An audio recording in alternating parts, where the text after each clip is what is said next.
મિત્રો, આજે આપણે મોડ્યુલ 2 એનો પ્રકરણ 2 એના પ્રશ્નના જવાબ જોઈશું. તો પહેલો પ્રશ્ન છે, નીચેના પૈકી કઈ પ્રવૃત્તિનું ઉપયોજનનું ઉદાહરણ છે? તો એનો જવાબ છે રેલવેનું સમયપત્રક જોઈ અને મુસાફરીનું આયોજન કરવું. બીજો પ્રશ્ન છે, શિક્ષણમાં બ્લૂમના વર્ગીકરણનો પ્રાથમિક હેતુ શું છે? તો એનો જવાબ છે શિક્ષણના ઉદ્દેશોને જટિલતા અને વિશિષ્ટતાના સ્તરોમાં વર્ગીકૃત કરવા. ત્રીજો પ્રશ્ન છે, પાઠ આયોજનમાં બ્લૂમના વર્ગીકરણનો ઉપયોગ કરવાનો મુખ્ય ફાયદો નીચેનામાંથી કયો છે?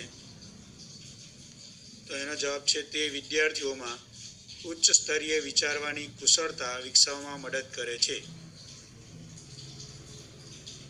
ચોથો પ્રશ્ન છે, એક શિક્ષક વિદ્યાર્થીઓને વૈજ્ઞાનિક લેખ વાંચવા આપે છે અને તેમને લખાણમાં ધારણાઓ અને પૂર્વગ્રહને ઓળખવા માટે કહે છે.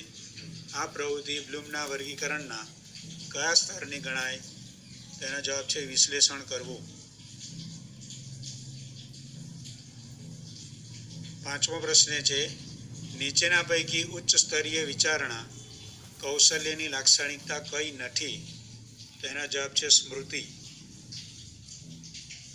છઠ્ઠો પ્રશ્ન છે, બ્લૂમના વર્ગીકરણમાં કયા સ્તરમાં સમજણ ઉપરાંત જે તે માહિતીને ભાગોમાં વહેંચવાનો સમાવેશ થાય છે? એનો જવાબ છે સમજવું. સાતમો પ્રશ્ન છે, નીચેનામાંથી કયું બ્લૂમના વર્ગીકરણમાં ઉચ્ચતમ સ્તર દર્શાવે છે? એનો જવાબ છે સર્જન કરવું. આઠમો પ્રશ્ન છે, એક શિક્ષક વિદ્યાર્થીઓને આપેલ માહિતીના આધારે બે જુદી જુદી બાગાયત પદ્ધતિ પૈકી કઈ પદ્ધતિ સારી છે તે નક્કી કરવા માટે કહે છે. આ પ્રવૃત્તિ બ્લૂમના વર્ગીકરણના કયા સ્તરને લક્ષ્ય બનાવે છે? એનો જવાબ છે મૂલ્યાંકન કરવું. નવમો પ્રશ્ન છે, ઉચ્ચ સ્તરીય વિચારસરણીની કુશળતામાં બ્લૂમના વર્ગીકરણના સર્જન સ્તરનો જ સમાવેશ થાય છે. એનો જવાબ છે ખોટું. 10મો પ્રશ્ન છે, નીચેનામાંથી શું મૂલ્યાંકન સ્તર સાથે સંકળાયેલું છે?